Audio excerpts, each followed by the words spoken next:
Good morning student. आज का जो हमारा टॉपिक है वो बीएससी फाइनल ईयर के लिए है। बीएससी फाइनल ईयर में जो कोऑर्डिनेट पेपर है उसके लिए सबसे पहले हम कोऑर्डिनेट पढ़ते हैं। जो पहला चैप्टर है, जो पहला टॉपिक है वो कोऑर्डिनेट के बारे में हमें बताया जाता है। तो इसमें जो टॉपिक है वो क्लासिफिकेशन ऑफ कोऑर्डिनेट है। तो सबसे पहले हम कोऑर्डिनेट के बेसिक कैरेक्टर हमको पता होने चाहिए कि भाई कोऑर्डिनेट के बेसिक कैरेक्टर क्या होते हैं। तो मैं आपको 3 बेसिक कैरेक्टर बताऊंगा कोऑर्डिनेट के, जो जितने भी कोऑर्डिनेट पाए जाते हैं उन सब में पाए जाते हैं। सबसे पहला कैरेक्टर देखें हम, तो कोऑर्डिनेटा बात चल रही है तो उसमें क्या पाई जाएगी, नोटोकॉर्ड प्रेजेंट होगी। तो सबसे पहला कैरेक्टर देखें, प्रेजेंस ऑफ नोटोकॉर्ड। जितने भी कोऑर्डिनेट होते हैं उनमें जीवन की किसी न किसी अवस्था में नोटोकॉर्ड प्रेजेंट होगी। जीवन की किसी न किसी अवस्था में नोटोकॉर्ड प्रेजेंट होगी।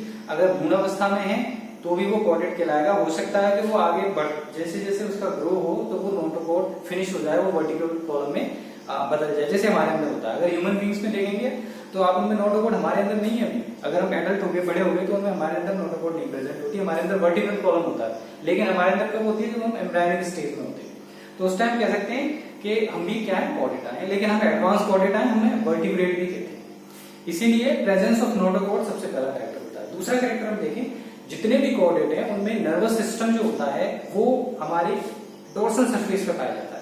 तो इनमें जितने भी कोऑर्डिनेट होंगे उनमें dorsal tubular nerve cord presence होगी। तो दूसरा कैरेक्टर हो गया कि कोऑर्डिनेट में डोर्सल ट्यूबुलर नर्व कॉर्ड पाई जाती है। तीसरा कैरेक्टर हम देखते हैं, तीसरे कैरेक्टर की बात करते हैं। तो तीसरे कैरेक्टर में फेरेंजियल गिल्स प्रेजेंट होगी। ये जीवन की किसी अवस्था में हो सकती है, भ्रूण अवस्था में हो सकती है, एडल्ट में भी हो सकती है। अगर हम सभी कोऑर्डिनेट के एम्ब्रायनिक स्टडी करें, एक जगह हम मछली का भ्रूण लेते हैं, एक जगह मेंढक का लेते हैं, एक बैक्टीरिया का है, एविस का है, मैमल का है। जितने भी भ्रूण की प्रारंभिक अवस्था का अध्ययन करें हम, तो उनमें भ्रूण की प्रारंभिक अवस्था में सभी में फेरेंजियल गिल्स प्रेजेंट होंगी। ये सिद्ध करता है कि हमारे एंसेस्टर भी एक रहे हैं। इसीलिए कोऑर्डिनेट के 3 कैरेक्टर हो गए। पहला हो गया presence of notochord, second character हो गया dorsal tubular nerve cord, and third character is presence of pharyngeal gills. तीनों कैरेक्टर कोऑर्डिनेट जिस जंतु में है वो कोऑर्डिनेट कहलाएगा। तो ये तो हो गया कोऑर्डिनेट की डेफिनेशन, उनके कैरेक्टर्स भी हैं। हम यहाँ पे मेन हमारा टॉपिक जो है वो क्लासिफिकेशन ऑफ कोऑर्डिनेट है। क्लासिफिकेशन ऑफ कोऑर्डिनेट की हम बात करें, अगर उनका वर्गीकरण करते हैं हम, तो सबसे पहले उन्हें ग्रुप्स में बांटा गया है। भाई क्लासिफिकेशन इसलिए करते हैं कि हम जीवों का एक सिस्टमिक वे में स्टडी कर सकें उनको। अगर हम क्लासिफाई नहीं करेंगे तो हमें नहीं पता होगा कि उन्हें स्टडी कैसे करना है, कैसे कैसे उनके कैरेक्टर्स हैं। तो क्लासिफिकेशन से एक पर्टिकुलर वे में हम उनको स्टडी कर सकते हैं। तो सबसे पहले हम देखेंगे अक्रेनिएटा एंड क्रेनिएटा। ऐसे 2 ग्रुप्स में बांट दिया गया कोऑर्डिनेटा को, अक्रेनिएटा एंड क्रेनिएटा। जितने भी हम टर्म्स पढ़ेंगे इसमें 90% टर्म्स में जो नाम होता है उसके अंदर ही इसका कैरेक्टर छुपा हुआ है। आप देखें क्रेनिएटा, ये बना है क्रेनियम से। यहाँ दोनों वर्ड्स में क्रेनियम छुपा हुआ है। क्रेनियम मीन्स खोपड़ी, कपाल, जिसमें हमारा मस्तिष्क बंद रहता है। उसके ऊपर एक ढांचा जो पाया जाता है उसे क्या कहते हैं, कपाल कहते हैं। तो एक्रेनिएटा की जब बात आती है तो एक्रेनिएटा में ए लग गया तो एब्सेंट होता है, क्रेनियम एब्सेंट। जिनमें जो कपाल होता है वो एब्सेंट होता है, उन्हें क्या कहते हैं, एक्रेनिएटा। तो ऐसे कोऑर्डिनेटा जिनमें कपाल नहीं पाया जाता उनको किसमें रखा जाता है, एक्रेनिएटा में रखा जाता है। दूसरी चीज, जिनमें कपाल प्रेजेंट होता है उनको क्रेनिएटा में रखा जाता है। तो 2 हो गए, एक्रेनिएटा एंड क्रेनिएटा। कपाल जो होता है क्रेनियम एब्सेंट होगा, इनमें प्रेजेंट होगा। आगे हम एक्रेनिएटा को सब फाइला में डिवाइड करेंगे और इन्हें 3 सब फाइला में बांटा गया। सॉरी, यहाँ पे मैं आपको करेक्ट करना चाहूंगा कि आपकी जो बीएससी की जो बुक्स चल रही है, लोकल बुक्स हैं, उनमें जो एक्रेनिएटा को कोऑर्डिनेटा में, जो हेमीकोऑर्डिनेटा है उसको कोऑर्डिनेटा में ही रखा गया है। लेकिन प्रेजेंट स्टडी में ये प्रूव हो चुका है कि जो हेमीकोऑर्डिनेटा है वो कोऑर्डिनेटा का पार्ट नहीं है। वो बताऊंगा कैसे नहीं है। तो इसलिए हम इसे कोऑर्डिनेटा में नहीं मानते। ये कोऑर्डिनेटा से पहले की अवस्था है। कोऑर्डिनेटा में यूकोऑर्डिनेटा 2 सब फाइल पढ़ेंगे हम, सिफेलोपोड।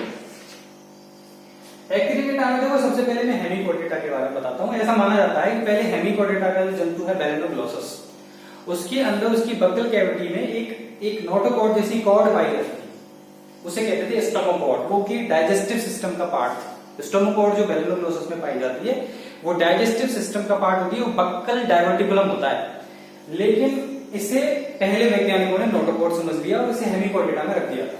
लेकिन प्रेजेंट स्टडीज में ये सिद्ध हो चुका है कि जो हेमिकोडेटा में जो पार्ट होता है वो नोटोकॉड नहीं है, वो क्या है, वो स्टोमोकॉड या पक्कल डायलोटिक है। इसीलिए हेमिकोडेटा को हम कॉर्डेट के अंदर स्टडी नहीं करते। This is not a part of Chordata. Hemichordata को आप देखते हैं आपके कोडेटा में आपको पढ़ना पड़ेगा। ऐसे हेमिकोडेटा में क्लासेस में बांटा गया है, एंट्रोफ्यूस्टा एंड टेरोफेरेंचिया। हेमिकोडेटा में बेलेनोग्लोसस आता है और बेलेनोग्लोसस एंट्रोफ्यूस्टा में आता है, टेरोफेरेंचिया दूसरा इसका ऑर्डर है। तो इसके दो क्लासेस में बांटा गया है, एंट्रोफ्यूस्टा एंड टेरोफेरेंचिया। अब हम एकेरेटा के सब पहला का बात करते हैं यूरोकोडेटा, यूरोएंसेफेलो। यूरोकोडेटा की बात करें तो इनमें एसिडिएसी, हेलिएसी एंड लार्जेसी, इनमें जो नोटोकॉड पाई जाती है वो यूरोमीस टेल रीजन में प्रेजेंट होती है। जो लार्वा होता है वो भी लार्वा में पाई जाती है। एक बात नोट करने वाली है यहाँ पे यूरोकोडेटा में कि इनकी लार्वल स्टेज में नोटोकॉड प्रेजेंट होती है, वो भी टेल स्टेज में प्रेजेंट होती है, इसीलिए इनको क्या कहते हैं, यूरोकोडेटा कहते हैं। इनमें एसिडिएसी जैसे हार्डमोनिया आता है, हार्डमोनिया में हम आगे जाके पढ़ेंगे। रेट्रोग्रेसिव मेटामॉर्फोसिस बहुत एक अलग से चैप्टर है बीएससी फाइनल ईयर में। रेट्रोग्रेसिव मेटामॉर्फोसिस भी इसी में पाया जाता है, एसिडिएसी हार्डमोनिया में, क्योंकि उसमें ऐसा मेटामॉर्फोसिस होता है जो एडल्ट होता है, उसमें जो प्रोग्रेसिव चेंजेस वो डिमिनिश हो जाते हैं। और जैसे इसमें एसिडिएसी में वो जो नोटोकॉड पाई जाती है वो एडल्ट में पूरी तरह से फिनिश हो जाती है। रोलियोलम शेल्पा इसमें आएंगे थैलिएसी में। इस तरह से इनको हम इतने क्लासेस में बांटा गया है, एसिडिएसी, थैलिएसी एंड लार्वेसी, यूरोकोडेटा। नेक्स्ट हम बात करें सब फायदा सिफेलोकोडेटा। सिफेलोकोडेटा नाम से मैंने बताया था, cephalo means head region. Head region में, हेड वाले रीजन में इनमें नोटोकॉड प्रेजेंट होती है। और इसमें एक क्लास पार्ट हमको लेप्टोकॉडी, जिसमें ब्रेनकियोस्टोमा आता है, जो कहते हैं लैंसलेट, भाले की आकृति का होता है, उसको हम पूरा डिटेल में आगे पढ़ते हैं। तो सिफेलोकोडेटा की एक क्लास होती है लेप्टोकॉडी। अगर हम आते हैं क्रेनिएटा, एडवांस कॉर्डेट कह सकते हैं, जिनके अंदर मस्तिष्क विकसित है और मस्तिष्क की सुरक्षा के लिए क्रेनियम इनके ऊपर पाया जाता है। ये सब फाइलाइस इसका वर्टिब्रेटा, जो क्रेनिएटा है उसको सब फाइला वर्टिब्रेटा में रख दिया। वर्टिब्रेटा जिनमें वर्टिब्रल कॉलम विकसित हो गया, नोटोकॉड उसमें नहीं है, नोटोकॉड की जगह वर्टिब्रल कॉलम आ गया। और इसको डिवीजन में बांटा गया, एग्नेथा एंड गिनेथोस्टोमेटा। एग्नेथा की बात करें हम, नाम से पता चल रहा है, इसमें नाम में छुपा हुआ है इसका मीनिंग। गिनेथा मींस जबड़े, एग्नेथा मींस ए माने एब्सेंट, तो इसमें जबड़े जॉज होते हैं वो एब्सेंट होते हैं, पेयर्ड एपेंडिसेस एब्सेंट होते हैं। अगर हम बात करते हैं इसकी, इन जंतुओं की, एग्नेथा की, तो इसमें साइक्लोस्टोम्स आते हैं। Cyclostomes, cyclo means round, stoma means mouth, जिनका माउथ राउंड होता है और वो एक्टोपैरासाइट की तरह मछलियों के ऊपर चिपके रहते हैं। उनकी रेस्पिंग टंग पाई जाती है, मछलियों से वो ब्लड सक करते हैं, जैसे पेट्रोमायोसोम। ये किसमें आता है, एग्नेथा में आता है। उसी तरह बात करें हम गिनेथोस्टोमेटा की, तो गिनेथोस्टोमेटा में नाम से पता चल रहा है, गिनेथोस्टोमेटा जिनमें जबड़े प्रेजेंट होंगे और पेयर्ड एपेंडिसेस प्रेजेंट होंगे। यहां से पेयर्ड एपेंडिसेस की शुरुआत होगी। इसमें सुपर क्लासेस में बांटा गया पाइसिस एंड टेट्रापोडा। पाइसिस मछलियां इसमें पाई जाएंगी, मछलियां समुद्र में रहती हैं, हम जानते हैं सभी। उनमें पेयर्ड एपेंडिसेस फिन्स की फॉर्म में है, हाथ जो पैरों की जगह पे फिन्स पाए जाते हैं। और इनकी क्लासेस जो है वो प्लेकोडर्मी, कॉन्ड्रिक्थीज एंड ऑस्टिकथीज। प्लेकोडर्मी एक्सटिंक्ट हो चुकी है। नाम में देखें हम, plaque means plate, derma means skin, जिनकी स्किन के ऊपर बोनी प्लेट का एक्सोस्केलेटन प्रेजेंट होता है, उनको कहते हैं प्लेकोडर्मी। तो प्लेकोडर्मी एक्सटिंक्ट हो चुकी है, उनके ऊपर बोनी प्लेट का एक्सोस्केलेटन होता था, जो उनको तैरने में बहुत हिंड्रेंस क्रिएट करता था, जिससे दूसरे जो शिकारी थे उनको मार के खा गए और वो खत्म हो गई, अच्छे तैराक नहीं थे। तो उसके बाद आई कॉन्ड्रिक्थीज, कार्टिलेजिनस फिशेस, ज्यादातर समुद्र में ही पाई जाती हैं। इनके ऊपर प्लाकोडिस्क्लेव्स पाए जाते हैं और इनका जो बोनी जो स्केलेटन होता है वो कार्टिलेज का बना होता है। ऑस्टिकथीज, जिनका जो स्केलेटन होता है वो बोन्स का बना होता है, ये समुद्र और नदियां दोनों में पाई जाती हैं।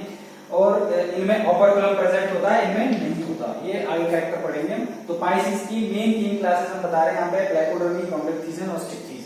टेट्रापोडा, अब टेट्रापोडा में आ गया भाई, इनके ऊपर क्या है, क्रेनियम भी प्रेजेंट है, इनके अंदर जबड़े भी प्रेजेंट है, पेयर्ड एपेंडिसेस भी है, और इनके अंदर 4 पेयर्ड एपेंडिसेस प्रेजेंट है। उनमें आते हैं amphibia, reptilia, Aves and Mammalia. Pisces के बाद, पाइसिस पूरी तरह से कहां पाए जाते हैं, वाटर में पाए जाते हैं, लेकिन जैसे जैसे एवोल्यूशन हुआ तो धीरे धीरे ऐसे जंतुओं का विकास हुआ जमीन पे आने लगे, उनमें क्या आ गए एम्फीबिया। ये ऐसे जीव थे जिनका डुअल नेचर था, वो जमीन पे भी पाए जाते हैं, वो पानी में भी पाए जाते हैं, लेकिन रिप्रोडक्शन के लिए इन्हें पानी में जाना पड़ता था, इसीलिए इनकी डुअल लाइफ थी। और इसमें फ्रॉग वगैरह सारी चीजें आती हैं, इसमें एम्फीबियंस आते हैं। और रेप्टिलिया में पूरी तरह से लैंड वर्टिब्रेट्स आ गए, यहाँ पे पूरी तरह से जमीन पे रहने वाले जीव इसमें उत्पन्न हो गए। इसके बाद एबीज, बहुत ही सक्सेसफुल वर्टिब्रेट जो आकाश में उड़ते हैं और उनके बहुत ही शानदार कैरेक्टर आपको देखने को मिलेंगे। इसी तरह मेमेलिया, सबसे एडवांस जो एनिमल्स हैं कॉर्डेटा के, वो किसमें आते हैं, मेमेलिया में आते हैं। इन सभी के ऊपर आपको बीएससी फाइनल ईयर में एक एक चैप्टर मिलेगा, एक एक चैप्टर में आपको स्टडी करनी होगी, सभी का क्लासिफिकेशन आपको ऑर्डर लेवल तक पढ़ना होगा। तो ये एक क्लासिफिकेशन की आउटलाइन है, इस आउटलाइन से हम आसानी से इसको समझ सकते हैं। Thank you.